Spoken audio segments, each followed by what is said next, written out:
I think in this, because of the nature as was pointed out, if in fact the plaintiff was an employee of the defendant, and as might be classified, then this case does not belong in this court. It belongs in the Court of Workers' Compensation, because by statute, all workers' compensation claims against an employer by an employee are required to be heard by the specific workers' compensation panel. Expiration of 60 days. So I understand what you're saying is essentially you would like to have your 60 days start to run after their 30 days.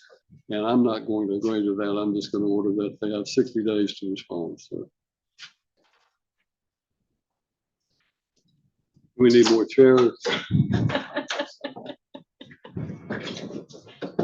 All right. According to the docket, we have a series of motions, so we'll just start with whoever wants to go first, I guess. Your Honor, just Joe Griffith, using your local counsel in the case. Before we do a lot more proportional damages, but we have Texas law from Houston, who's pretty much BSA. Defense counsel has no objection. They're admitted to the state bar, and I have an order here for considered. Where'd you go to law school? Shout out to the University of Houston. Very good school. I've done the research to know that's where I went. We looked into that. It is. For some reason, I get the feeling that you and I were not in the same class. And maybe so. But I mean, we have had some of the same professors. Well, all right, I'll sign the order. I represent AAC. Right. Start with the motion for more definite statement. Your Honor has a different way he'd like to proceed. I don't care, however you want to go. You have we have a motion for a more definite statement, and then we have a number of motions to strike. So those are the things that I showed. Good morning, Your Honor. My name is Connor Blair. With me at the counsel's table is John Griffin. We represent the defendant in this case, AAC Investments. We also represent AAC's corporate tenant, Accurate Energetic Systems, AES, for the purposes of the motion for more definite statement of AAC.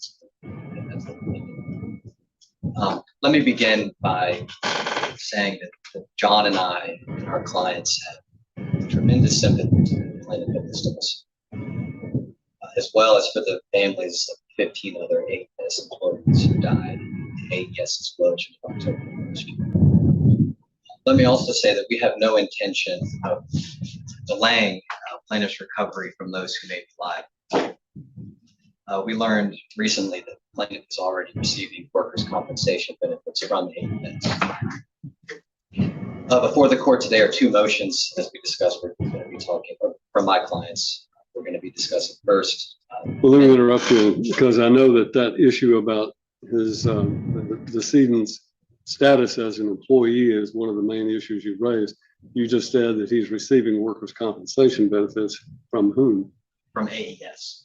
Okay. So we represent AAC, who is the landlord of Right. AES. The AES building is exploded in plaintiff's fault. AES building. Your Honor, let me also preface my argument by just noting that this is an important lawsuit. A lot is at stake, and it's likely to be just one, perhaps 16 similar lawsuits arising from this tragedy. It's critical that this court ensure that this case proceeds in an orderly manner and in compliance with the Tennessee rules. And those are the considerations that form the crux of both AAC's motion for more definite statement and subsequently AES's motion to motion. Getting to the motion for more definite statement, Your Honor, the amended complaint is the operative complaint. Plaintiff filed a complaint, didn't serve it, and then a week later filed and subsequently served an amended complaint. So the amended complaint is what we're discussing today. And in the amended complaint, there's one cause of action for negligence. But the negligence theory is and the supporting facts are simply not sufficient. The amended complaint states that an explosion occurred, and then recounts the myriad ways one could, theoretically or hypothetically, be negligent in the state of Tennessee. And then it concludes that AAC caused the explosion and is therefore liable for negligence, gross negligence, and punitive damages. Just last week, however, for the first time, plaintiff's counsel clarified plaintiff's theory of the case, seeming to abandon its theory that AAC caused the explosion in favor of the premises liability. They made this motion in their briefing in opposition to the AES motion to quash. But the amended complaint, the operative pleading in this lawsuit, remains too vague for AAC to respond to.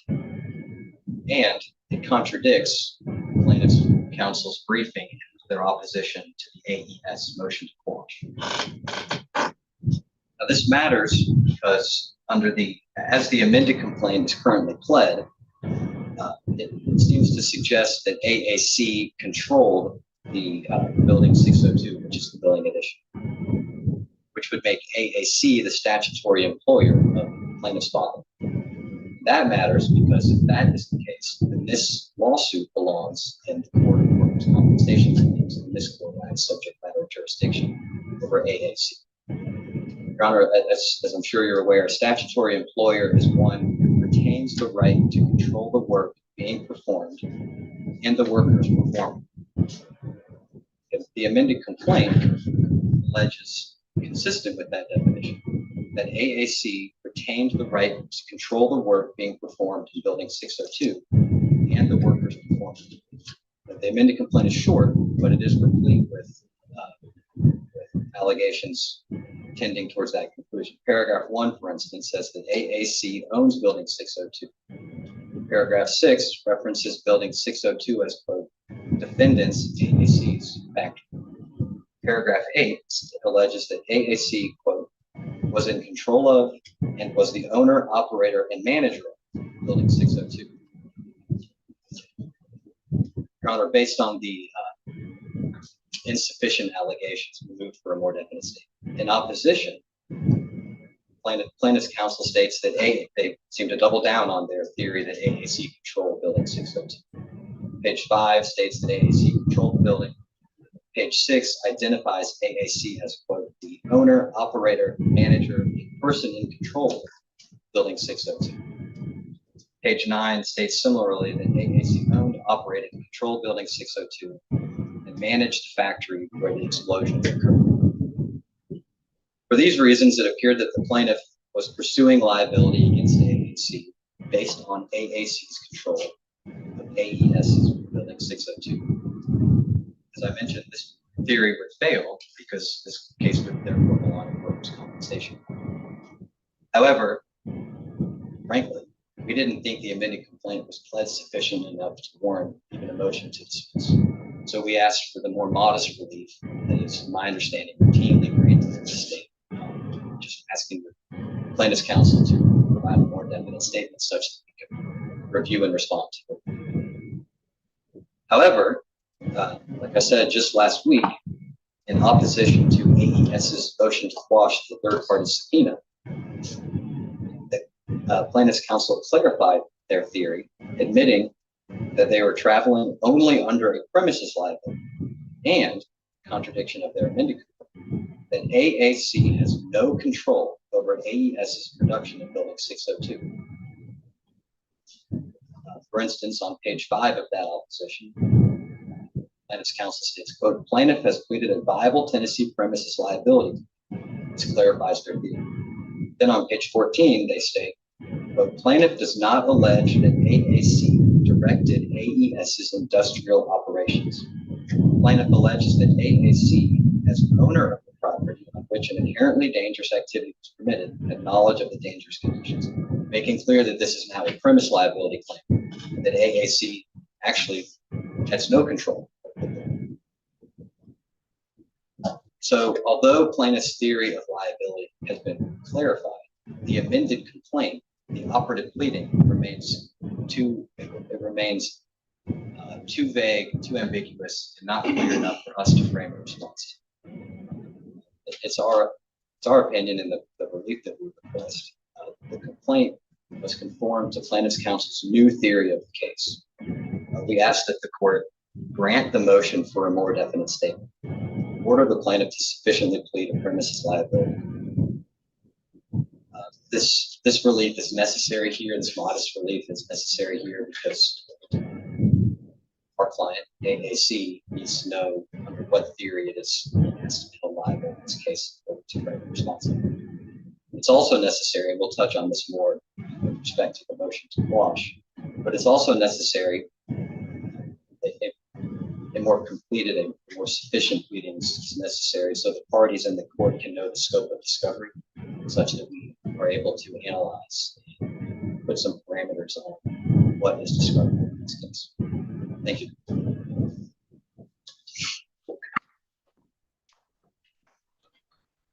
Morning, Judge. My name is Taylor Pace. I'm here with Scott Armstrong. We're with Armstrong Lee Baker in Houston.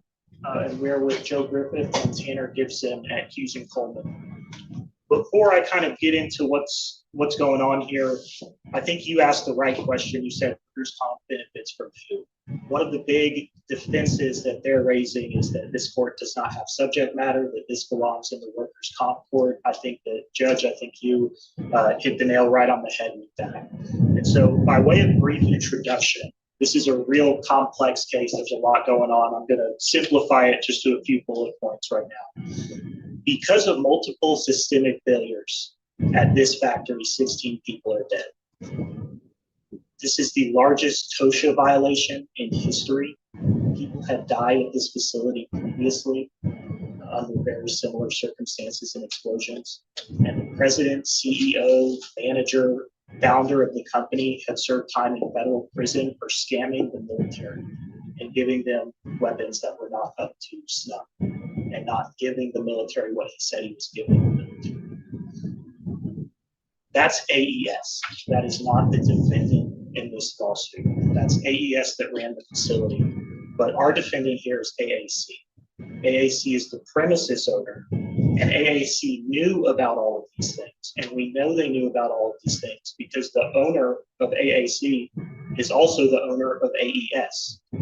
Exhibit 1 to their motion is the lease signed by John Sonday, the man who served time in federal prison for scamming the military, on behalf of AES. And it was also signed by John Sonday on behalf of AAC. And I believe that everything counsel just argued gives you everything you need to know that they understand what the allegations are of this lawsuit. They know what they need to be responding to. The motion for more definite statement should be denied. There's fair notice of what our allegations are. There's no question what our allegations are. What's going on here is that their client has essentially instructed them to not participate in litigation without a court order requiring them to do so. And I haven't met Mr. Griffin before, but Mr. Yancey and Mr. Blair, they've told me that on the phone. They told me I could tell you that at this hearing, that's their instruction from their client to not participate without. Let me make sure I'm understanding you. You're saying that defense counsel has told you directly that they're the owner, their ostensible ultimate client, Mr. Sunday has instructed them not to participate in any discovery in this case unless there's a court order. They didn't say Mr. Sunday, but they did say their client. They weren't specific about who it was. All right, go ahead. And so that handles the motion for more definite statement. I want to get ahead of the subpoena issue because I think this is going to drive that point home when we talk about the subpoena. Videos or photographs of the explosion, security camera footage from that day, documents pertaining to work being done that day. I'm sorry, are you now dealing with the motion to quash? Yes, Judge, I apologize. Sorry. These are the things we're requesting our subpoena. Plainly discoverable. Simple. This is a softball subpoena. There's no way they're going to object to these things, subpoena. And they've refused to confer. They've refused to produce anything. They've refused to work with us. We don't have a single document. And so We can go by it, go through this today in this hearing, line item by line item, figure out what they need to produce, what they don't, but I think they should have worked that out with us. We've spent hours on the phone to get nothing. And so all of that, and from the outset, they filed their motion to quash without conferring with us, which is against the local rules. We think the motion to quash should be stricken. The motion for more definite statement should be denied. And we're respectfully requesting an order. We shouldn't have to do this, that they're going to engage in discovery. So if you have any questions, I'm happy to answer them. That's from the outset, that's what I've got.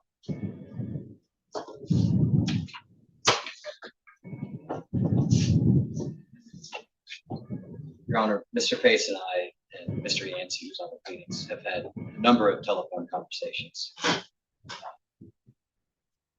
During none of those conversations has my client, have we relayed, our clients have not instructed us to not participate. To the exact contrary, our clients have an entire team of lawyers who have been working around the clock tirelessly, gathering documents, reviewing documents, and producing documents to various government agencies I didn't even know existed. With respect to this case,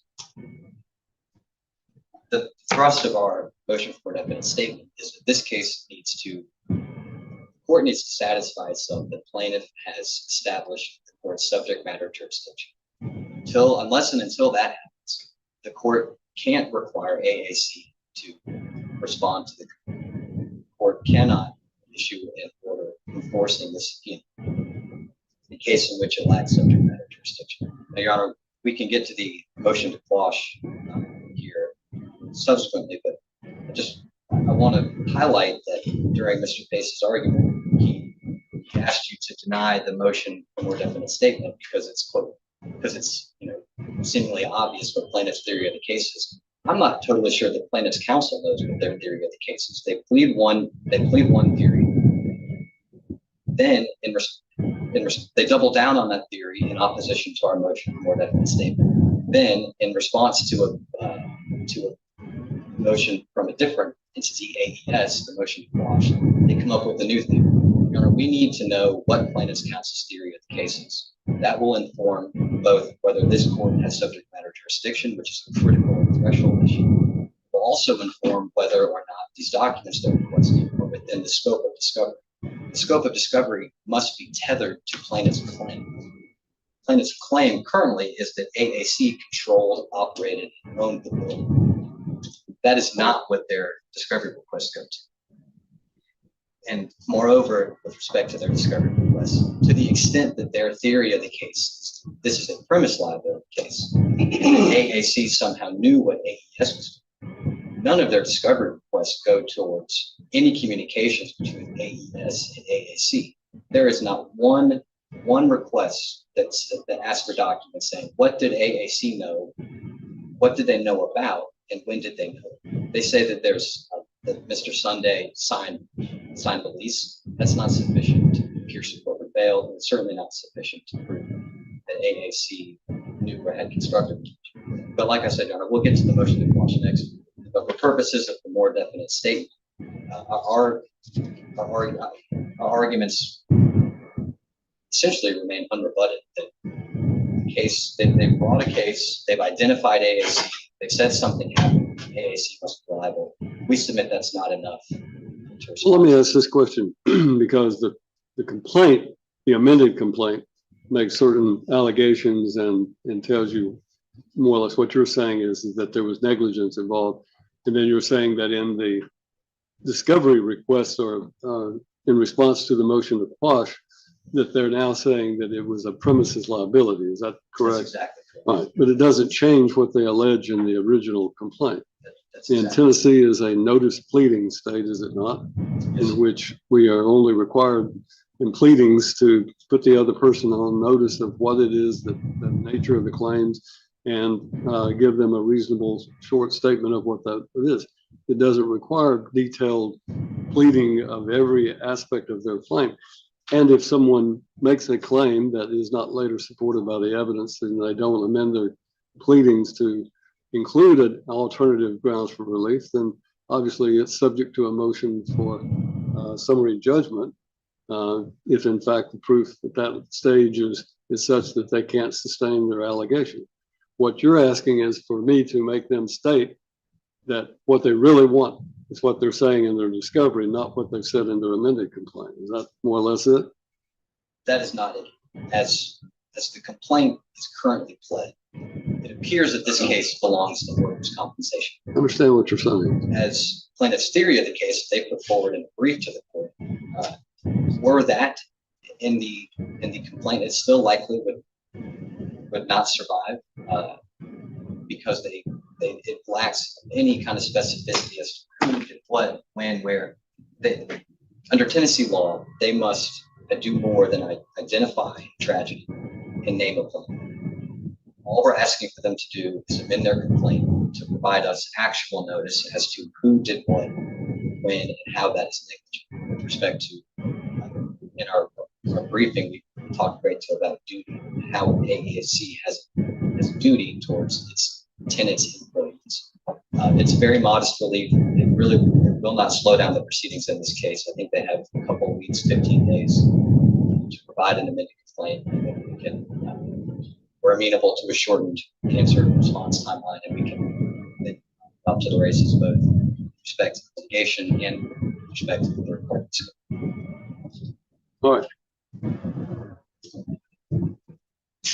This is a very complex case. It's not the first time that I've dealt with the tragedies that occurred at this location. We had a fire case some years ago that more or less involved some of these same parties. I think they were under different corporate names at that time, but it was a similar type situation.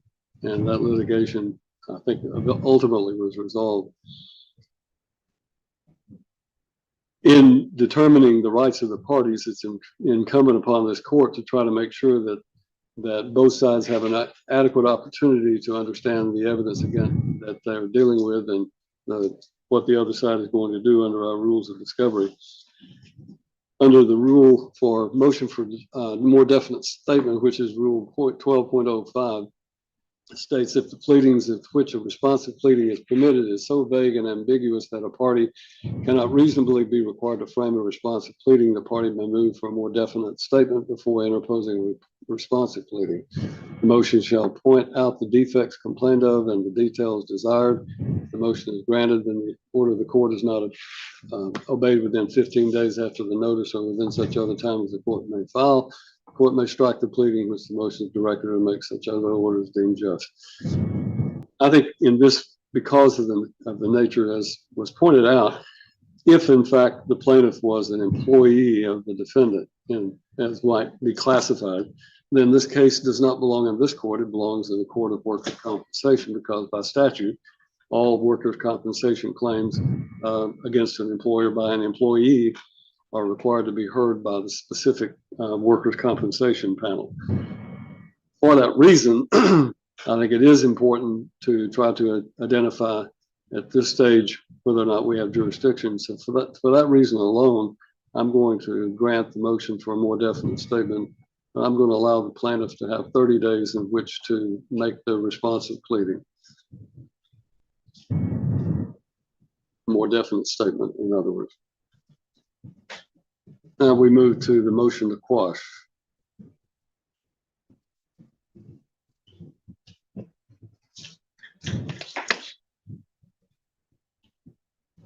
Thank you, Your Honor. With respect to the motion to quash the subpoena, I think in light of the subject matter jurisdiction is in question, if not established, I would recommend that we wait and see what the amended complaint says. That will determine the scope of discovery.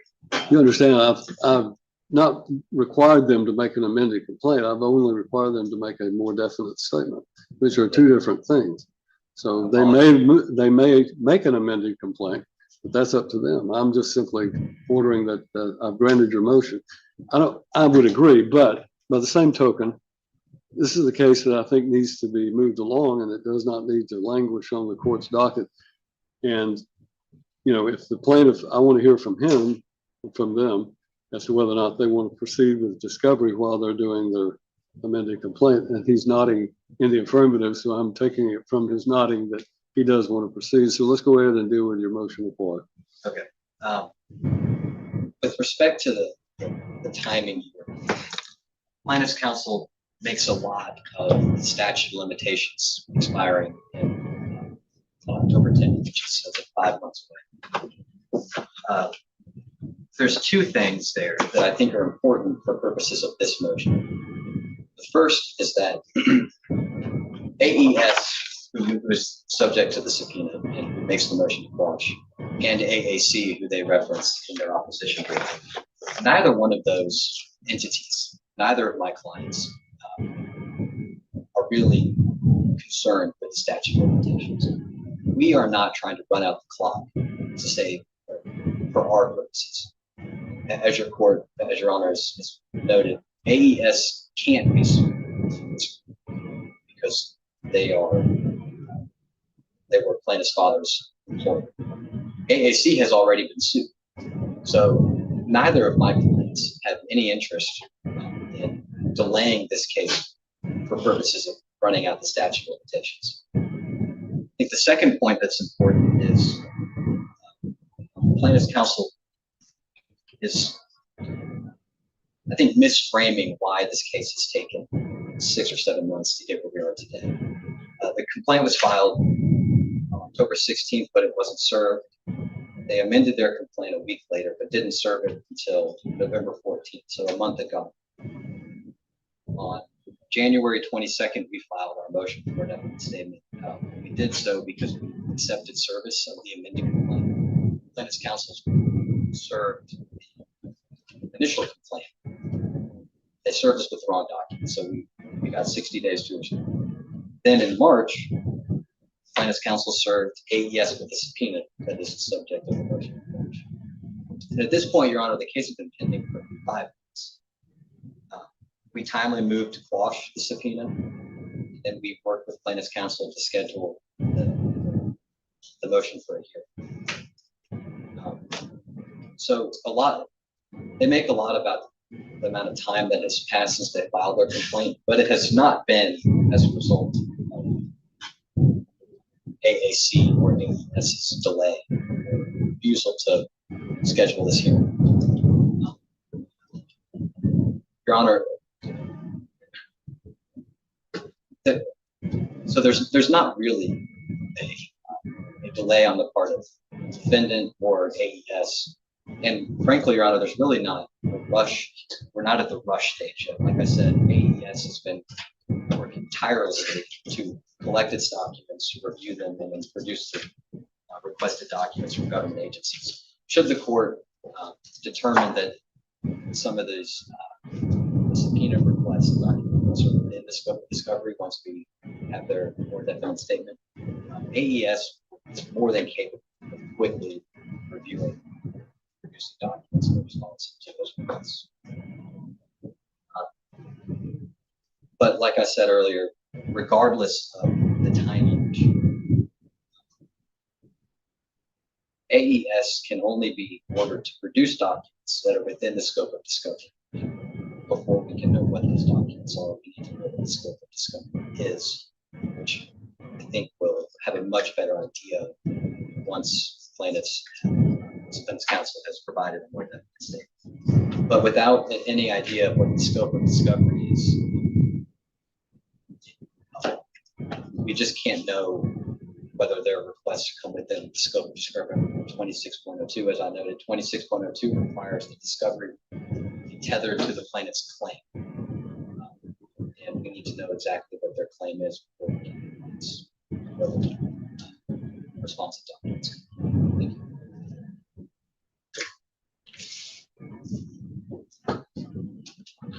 To make sure I'm understanding, the subpoenas were not to AAC Investment LLC, the party to the action. One was to AES, and the other was to Fikes Corporation. That's correct. Right. So I just wanted to make sure I was clear as to who was objecting. So. Yes, I believe both objected. We can handle the AES for now. That's easier. Steve Snyder from Biker. So the first thing I want to point out, counsel just mentioned that AES is more than capable of quickly reviewing the documents and producing them whenever it needs to. And so there's an argument in the motions about this being unduly burdensome and us having to pay for production, something like that. I think we can pass that. I don't know if they're withdrawing that argument. When it comes to neither entity being concerned with this statute, here's kind of what's going on. This facility is still operating today.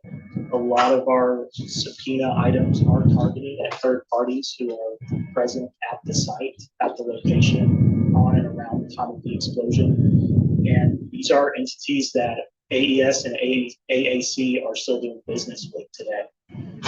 And so I think they do have an interest in running it out. I think that they've got business interests, and I think that they're doing a favor for the people they work with at the facility by stalling this. And so all of this goes to exactly everything I was saying. They know what the allegations are. They know what the lawsuit's about. They know what the scope of discovery is. It's fair notice pleading standard. They understand what we're alleging. It's just drawn out the clock. So, and happy to answer any questions. That's all I got.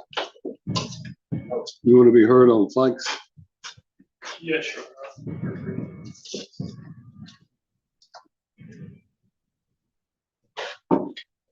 Good morning, Your Honor. Steve Snyder for Fike, who is a non-party and not related to AES or AAC. We were served a non-party subpoena by the plaintiff's counsel. We filed a motion to quash. So explain to me I understand what AAC and AES had to do with this explosion that took place. What is Fikes' position? What exactly was Fikes? And what is Fikes and what were you doing? It's part of what we're trying to figure out, Your Honor. Fike makes, I know Fike, for example, makes equipment for video equipment and cameras. And I think there's a concern that there might have been some Fike cameras in the location. And so I know Fike showed up in I want to say a chemical safety board memo that popped out in March. And then shortly thereafter, we got this subpoena. So I think our name appeared in the chemical safety board report. So that's where we came from. The subpoena that Fike was served was for documents, but the first part had 25 questions, interrogatory type questions that were submitted to Fike, which piqued my interest because that's not allowed under the rules of civil procedure. So that's what really spurred our motion to quash those questions. Plaintiff's response, it appears that they had withdrawn those questions. So I believe those are withdrawn. That's not going to be an issue. The subpoena also requested insurance documentation, questions regarding insurance. That's not appropriate either under Tennessee law, Thomas v. Oldfield, or the Tennessee rules of civil procedure. I believe in the amended response, those requests have been withdrawn. So those are off the table. That leaves us with about 24 document requests. Fike as a non-party, plaintiffs must make sure, pursuant to the rule, they must make sure that they take reasonable efforts not to cause a non-party undue burden or undue expense. Undue burden, when you're looking at that, it's going to be proportionality, time and scope, and breadth. And when we're looking at the requests, the issue that's come about is to provide any and all, for example, maintenance records with respect to any maintenance performed at the AES facility. I don't know what that means. Any and all repair requests. I don't know what that means. The span is 11 years. And so what I've instructed my client to do, and what we have done, and I will present to the court, that Fike and Plaintiffs' counsel have engaged in continuous communication regarding this issue. I sent this subpoena to my client. I'm like, go get me everything you can get me. And they're gathering documents right now. And I have a firm belief that once the documents get back to me in a format that I can assemble them, that I can have a meaningful conversation with plaintiff's counsel and that we can reduce and narrow the scope of the request to where they're happy and we produce the documents, keep the court happy as well. Also, plaintiff's counsel in the response, we talked about a protective order. They brought that up. I think we can get a protective order as well because there's some proprietary information that, again, it's not super top secret stuff, but there is proprietary information that we just don't want distributed. Also, there's requests for like system architectures, and videos, and things of that nature. I'll need to get with plaintiff's counsel to kind of figure out exactly what they're looking for. Like I said, we've been going on negotiations, not negotiations, but communications regarding the request. And frankly, Your Honor, I just kind of ran out of time.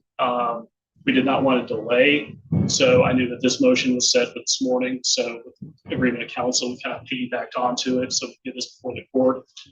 But again, I believe that we can start producing documents and probably start producing them pretty quickly. Probably within the next, I believe I can probably get documents to plaintiff's counsel within the next 30 days. They can look at them.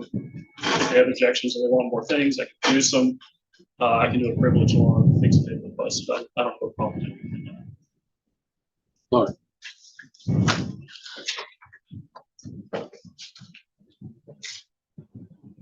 Judge, real briefly on the FICE subpoena, if I may. So what I'm hearing is that they're generally agreeable to producing documents related to this explosion. That's what I hear. And so what I'll be asking judges in order that they produce the documents that they believe are responsive to the subpoena, subject to objection. I'd ask it be done in the next 2 weeks. I think we could live a little bit more. This has been pending for quite a while. And I would like to at least start seeing where we are with the documents. He said 30 days. You're saying 2 weeks. If I may address that, Your Honor. So again, I need to get documents assembled. I need to send them back, make sure that I'm not missing anything, and then I can get in the plaintiff's counsel. I can't do that in 2 weeks. I do need 30 days. I'm going to give him 30 days. I understand, Judge. And in that regard, after that's done, if there's any issues we need to bring to you, because we're ruling at that point, that's when I'd say we do it. Otherwise, we can. Well, both of these motions to quash, it seems to me that preliminarily I'm going to rule deny the motions to quash, but allow the parties to negotiate the exchange of the information and give them 60 days to try to resolve that. If there is an ongoing issue regarding that, then you can contact me and I will arrange a hearing. It may be out of this county. It may have to be in another county because I'm here for a month term of court, and then I move to the next county, which where am I going? In July, I'll be in Cheatham County. So, so I think that the simplest thing would be just preliminarily deny the motions to quash, but reserve both of the defendants or all the parties who have moved to quash, reserve the right to re-argue or to reassert their motion to quash.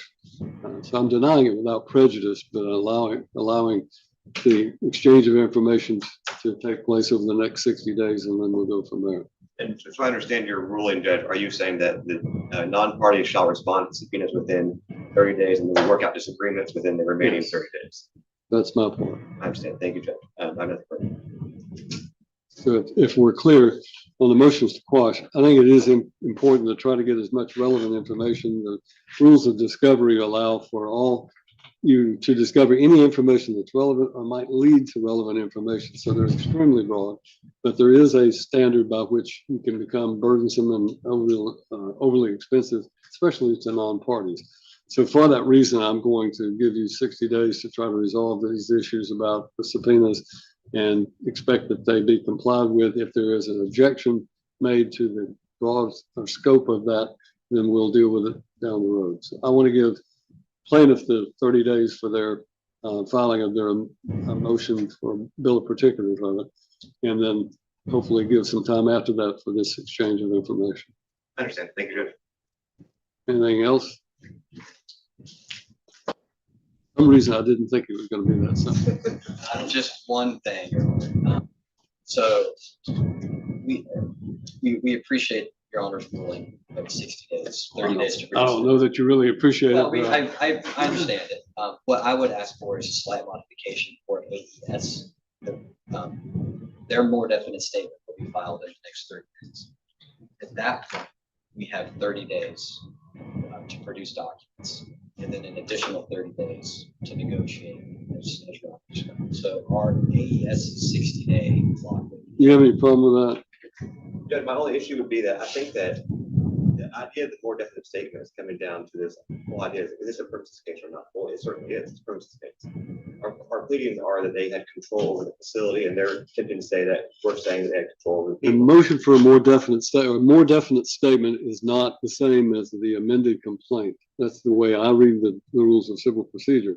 And for that reason, even though I've ordered you to give a more definite statement, it's just like in a criminal case. A more definite statement can be required to supplement what the indictment says itself, but it doesn't change the nature of the offenses. You have set forth in your amended complaint your basis for recovery. This more definite statement is an explanation of facts that you believe support your theory of recovery and give them notice of what your what your intentions are. It is not an amendment to the amended complaint, and for that reason, what you're asking is that once you have 30, let them have 30 days to file their their bill of particulars, and then from that point you want 30 days to comply. That's correct. And the reason for that is I think the more definite statement will give everyone a better idea of what their claim is, which will give us a better idea of the scope of discovery. And until we know the scope, a lot of their discovery requests appear to be fishing expeditions in search of other entities to sue, which is not AES's duty to provide, and it's not covered with discoveries. Because I believe that all of the documents that are contained in our subpoena to AES are discoverable under theories that have been applied under the existing amended complaint. Well, I'm not going to. Again, AES is not a party to this action, so they're a non-party, and under the rules, basically, the rule 45.08 basically states that a person responding to a subpoena need not provide discovery of electronic. So on a motion to compel discovery or to quash, the person from whom the discovery is sought must show that the information sought is not reasonably accessible because of undue burden or cost. If that showing is made, the court may, and it goes on to talk about other things that I can do to specify conditions for discovery, including the allocation of cost. It is, the plaintiff is arguing that their basis for the recovery is sufficiently set forth in the amended complaint. Your argument is essentially saying, yeah, but I don't agree with that being the basis of their recovery, and therefore I would like to have them file this motion, this bill of particulars, so I can find out if my theory is right, that they don't really have, that this court doesn't have jurisdiction. But I think in order to allow the plaintiff to properly file its motion for this, its bill of particulars, that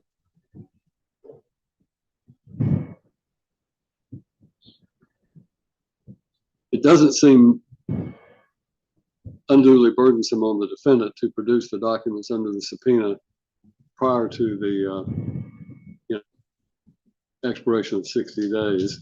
So I understand what you're saying is essentially you would like to have your 60 days start to run after their 30 days. And I'm not going to agree to that. I'm just going to order that they have 60 days to respond. So you have 30 days for your bill of particulars. They have 60 days to respond to the discovery and any other issues. If you find that the motion for bill of particulars, I don't know why I keep saying that. If the bill of particulars sets out something that you think, this is exactly what I'm saying, and now I have proof, then you can renew your motion to quash. That's what I've said, and I will give you a date to hear that, even if it's all by Zoom. Y'all have Zoom in Texas? We do, Judge. Although I prefer in person, but I'm happy to do by Zoom. Thank you. Well, I'm going to tell you that I went to law school. I'm born and bred Southerner, and I grew up in Houston County, from over here in Tennessee, but I ended up in law school in Houston. Long story. And all of my friends down there made fun of me, but the year I took the Texas Bar Association, the highest score on the bar on the bar exam was made by Paul Sexton, who was one of my classmates at the University of Houston. He was a chemical engineer, a graduate of Vanderbilt University from Nashville, Tennessee. So they had us all gathered there in Austin, Texas for the swearing in. And I know you don't really want to hear all of this, but anyway, he was asked to speak. He got to speak to the assembled group, and they had the Court of Criminal Appeals, the Court of Civil Appeals, and the Supreme Court of Texas up there. The Chief Justice of the Supreme Court was introducing him and said, now, Our highest score on the bar exam was Paul Sexton. He's from Nashville, Tennessee. He says, but don't worry, I've checked and he's wearing shoes today. Why are y'all laughing? Because that's exactly the response that all of those people in Texas had. So when I got back up here, I was doing research on a case involving jurisdiction. In Texas, it was a divorce case, custody case, and the Tennessee courts had asserted jurisdiction over the custody disputes. Texas had as well. Texas Court of Civil Appeals had said that they had jurisdiction. Justice Joe Henry was writing, he was long since deceased, but he was writing his opinion and set out all the reasons why Tennessee had jurisdiction. And at the end, he said, as for our esteemed brethren on the Texas. A devastating factory explosion that claimed 16 lives sparked a heated courtroom battle over who should be held responsible. Attorneys argued over whether the case belonged in civil court or workers' compensation court. The defense insisted the lawsuit was too vague and demanded a more definite statement before moving forward. Plaintiffs' attorneys countered that the property owner knew about dangerous conditions and should be held accountable. After hearing both sides, the judge ruled that the court first needed a clearer explanation of the claims before deciding major jurisdiction issues. However, discovery would continue, ensuring the search for answers not for would the state move of forward. Tennessee, Texas would still be a Mexican province. So I photocopied that. I made a copy of that and I sent it to every one of my friends in law school who had laughed at that and highlighted it. But anyway, I still have my Texas law license. It's rendered inactive, but I went through hell and high water to get it, and I wasn't going to give it up, even though I'm back here. So, anything else before we adjourn? Nothing to the plan, Charlie. We'll prepare the order. Thank you. I appreciate it. We're going to stop doing our circuit civil docket call. The next thing I have is our chancery docket. Yes, sir. Thank you, Judge. Thank you, Judge.